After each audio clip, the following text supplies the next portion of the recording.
that the final vote will be from the voters of Hamilton County. What we're doing today, though, we don't get to put all, I would love to put these options on the ballot and let the voters just decide which option, but they won't get that option. They'll only get one decision. I do want to say, we've done a lot of research, and let me just say, there are opportunities within the sales tax to put toward this. And so my option that I am saying, and let me just say, none of this is, JFS done a good job, nonprofits done a good job. The people will have the final decision. This is not the final decision, but it decides what we think should go to the ballot. I believe that item number 6, with a 10% increase, I'm looking at something I think would pass, would be able to hopefully pass. And item number 6 is a 10% increase. I don't want any increase, but a 10% increase. And I think with the mix of some of the stadium sales tax, a portion there, and some other portions, we would be able to have a balance to help fund the children. I think all of us, obviously, today, we're here about funding the children. It's about how do we do it. And so this would be, to me, a balance where we could help fund the children, also support the homeowners, thinking about the seniors who own homes as well, and close the gap with the stadium tax. So I make a motion that item number 6 be put on the ballot. Is there a second?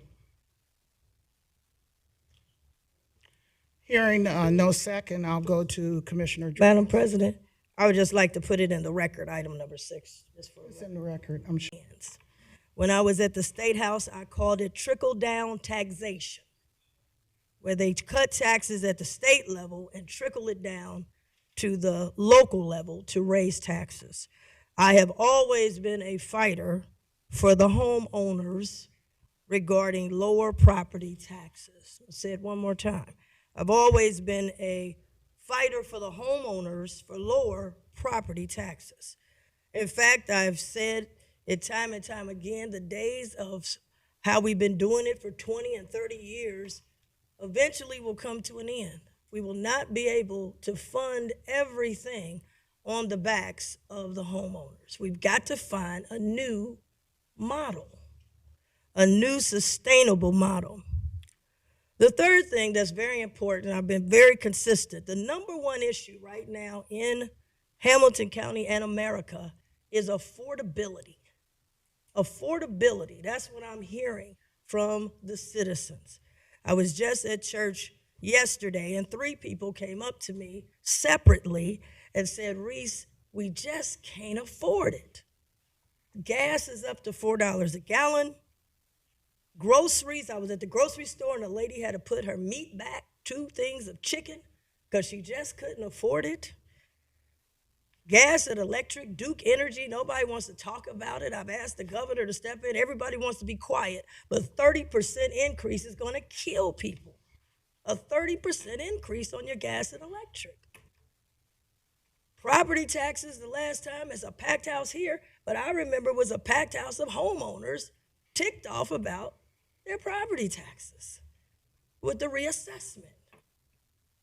And the state told them to come down here, and we told them to go up 71, and there are people who really have lost their homes behind it. At the same time, everything's going up. I was at the doctor, and the guy came out and said, man, my copay, I can't afford this. There's a lady I know, senior citizen, hurt her toe and needed to go to the hospital, went to the hospital, and they said, your insurance now need a $125 copay. She said she left the hospital with a toe that was black. It's tough. Everything's going up. And we don't know what Cincinnati Public Schools is going to do. They had an income tax. They might rescind it, might put it on a property tax. So affordability is my number one concern, that we don't price people out of Hamilton County. With that being said, I said, let's look at some different alternatives. TLRC, and we love and thank them for their volunteerism, but they came back with a 72% increase recommendation. There's no way in the world grandma, grandpa, everyday working people can afford 72% in this economy. Everything we do is based on the timing of what's happening right now. Hamilton County has been great over the years to have funded a lot of these social services, and we have to appreciate and thank them. But I'm running into too many that says, how can I do both? And that's what I have been looking for. The question is, how did we get here? I'm just going to give you 1 year ago, August the 1st, in these same chambers, we were wrestling with a bingo deal. It was approved. I didn't vote for it, but it was approved on August 1st of last year. Now, you mean to tell me we just found out that Children's Services was in trouble? That should have all been laid on the table in advance. We should not have been in here last year this time wrestling with a bingo deal and knowing that the children, we didn't know as a board, but knowing the children was at risk.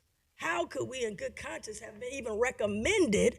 Nothing should have been recommended to this board about the Bengals. We should have said, hold up, time out. We love the Bengals, but let's hold up for a minute. Our children are getting ready to come up, and they're getting ready to be in a massive deficit.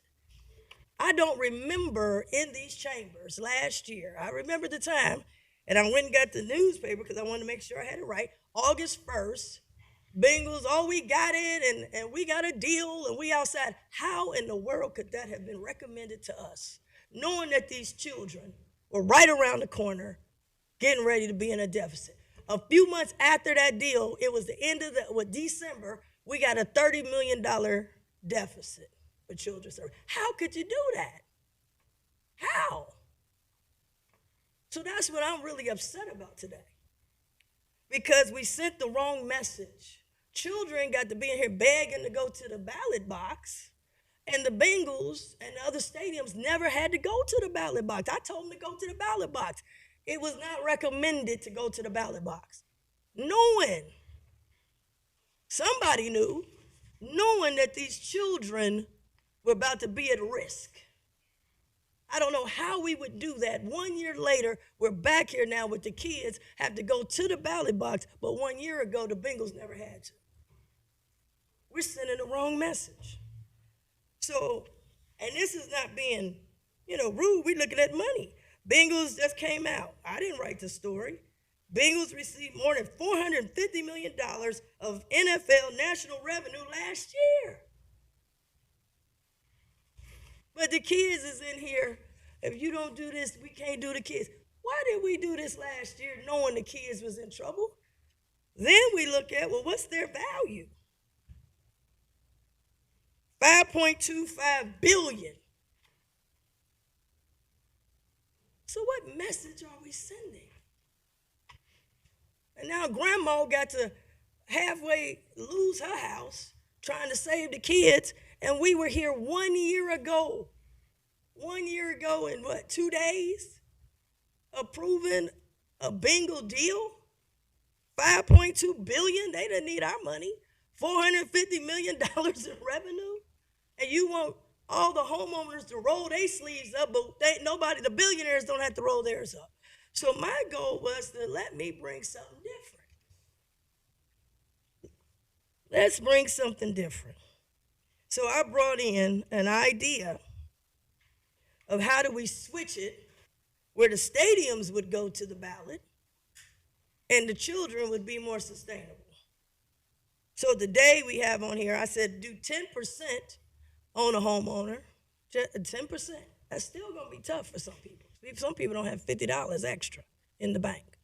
Let's do 10% and then subsidize it. Don't subsidize it by cutting the sheriffs and cutting safety, and because we got to do a budget, and that's what they'll do. We'll come in, not us, but they'll come in and recommend prosecutor's office got to be cut and the sheriff's got to be cut. No. Let's cut the billionaires. Now, legally, they said, oh, you can't do it, but the word primarily, I've had 3 attorneys who said the word primarily, meaning most of the money will still go to the stadiums. but then but take a portion to help subsidize the children's levy. And that's what I am proposing. Now, in the memo, Mr. Ludo sent us a memo and said this will kill the property tax rollback. But let's be real about the property tax rollback. Every year I got to fight for it. The voters were told they would get 30%.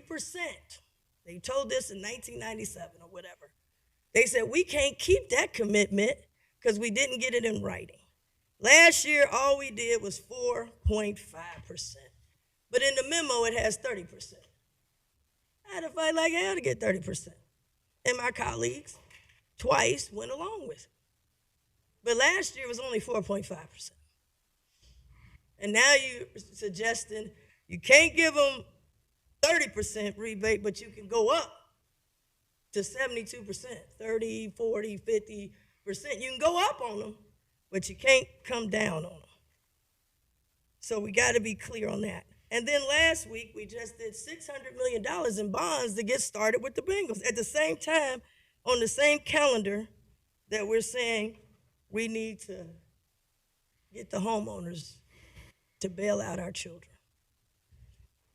So item number 6 that I'm proposing, and I do appreciate it got on the ballot. It wasn't on the ballot, wasn't on the option before, but I do want to thank my colleagues for allowing it to be on here.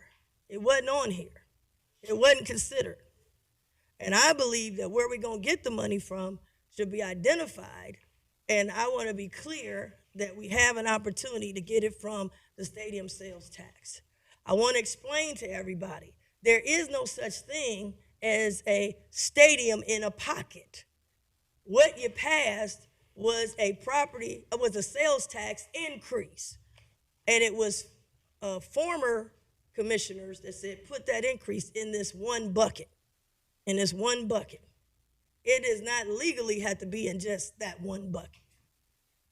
And I really think that when we're in this type of crisis, we have to be creative. Now, I still have questions, and I'm glad we had some people look into it, but I still got questions. How did we go from $100 million in reserve, and 1 year later, $30 million in a deficit? We have to make sure that that never, ever happens again. Cost is going up, it's going to keep going up. But we've got to draw the line. So because the people just can't keep going up. So I'm happy that it is on the table, and with new leadership, they will be looking at that particular option. With that being said, I'd like to put a motion. Oh, is that what you want to do? No. You want to wait for the motion? Yes, I'd okay. like to. Yes. But yeah, so anyway, my point is, when we get the opportunity, I hope that item number 6 is what I'm pushing, which is the 10% increase on the homeowner, which is the lowest besides flat, and then we'll be able to make it up with some of the stadium sales tax and maybe some other things as well. Mm-hmm. So that is what I am presenting. I think it's based on the economy currently, based on the stadium revenues that's done come in. Everybody should pull up their sleeves and be all hands on deck for our children. I want the children to be funded in a sustainable way, and then which is a necessity, and then have the stadiums, which I love sports, those are luxuries, and let those go to the voters, and they can make a decision on what luxuries they'd like to have. So that is my point. And I appreciate item number 6 being on the agenda, and when it's appropriate time, I'd like to present it. Thank you. Thank you, Commissioner Driehaus. That the final vote will be from the voters of Hamilton County. What we're doing today, though, we don't get to put I would love to put these options on the ballot and let the voters just decide which option, but they won't get that option. They'll only get one decision. I do want to say, we've done a lot of research, and let me just say there are opportunities within the sales tax to put toward this. And so my option that I am saying, and let me just say, none of this is, JFS done a good job, nonprofits done a good job. The people will have the final decision. This is not the final decision, but it decides what we think should go to the ballot. I believe that item number 6, with a 10% increase, I'm looking at something I think would pass, would be able to hopefully pass. And item number 6 is a 10% increase. I don't want any increase, but a 10% increase. And I think with the mix of some of the stadium sales tax, a portion there, and some other portions, we would be able to have a balance to help fund the children. I think all of us, obviously, today, we're here about funding the children. It's about how do we do it. And so this would be, to me, a balance where we could help fund the children, also support the homeowners, thinking about the seniors who own homes as well, and close the gap with the stadium tax. So I make a motion that item number 6 be put on the ballot. Is there a second? Hearing no second, I'll go to Commissioner Driehaus. Madam President, I would just like to put it in the record, item number 6. Just for It's in the record, I'm sure.